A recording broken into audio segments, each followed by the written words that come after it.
Namoonni hedduun keessanii kennaa maaliif baddee jettanii koomintii kan na barreessitantu jirtu viidiyoo kiyya duraa jalatti. Akkasuma immoo obboloonni baay'een jechuudha karaa wasaappiitiin na bilbilaa na barreessaa akkasuma immoo riikoordii na qabaa turtan jechuudha. Haa ta'uyyuu malee haalli ani keessa jiru isiniif deebisuudhaaf naaf kan hin eeyyamne ture. Maaltu si mudate maaliif baddee warra naan jettan hedduun keessanii dhugaa dubbachuudhaaf hedduu tokko sin jaalladha. Galatooma guddaa isaa isiniin jedha. Ashamaa harka fuunii hordoftoota koo nagaa waaqayyo isiniif haa baay'atu. Akkam jirtu nagaa keessanii nagaadha rabbiin galannaa ta'u jechaati. Yeroo hundumayyuu kan na jajjabeessallee turtan akkasuma immoo erga nani badeellee dhugumaan jechuudha baay'ee tokko akkasiin na jaallattanii nan arge jechuudha. Biyya namaa kana keessa taa'anii miidiyaa fayyadamuun karaa tokkooni gaafa toorarraa badde yookaas immoo miidiyaa irraa gaafa badde maaliif badde jedhamanii hin barbaadamu jechuudha.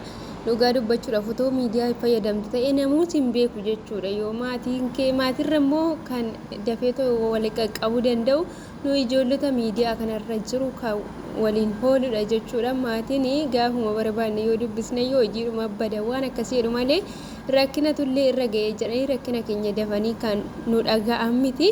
Kanaaf miidiyaa fayyadamuun karaa tokkoon isa kanaaf nama gargaara isiniin jedha. Egaa obboloonni koo maaliif baddee maal taate kan naan jettanii na gaggaafattan jechuudha.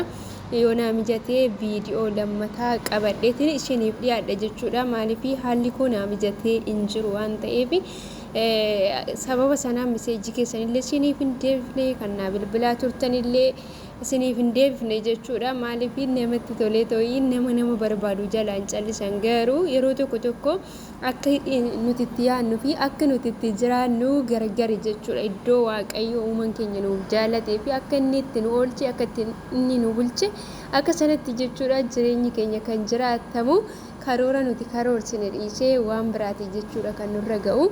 Ji'oota nani dabarsee kana keessatti wantoota gurguddaa lama waaqayyo na hubachiise jechuudha.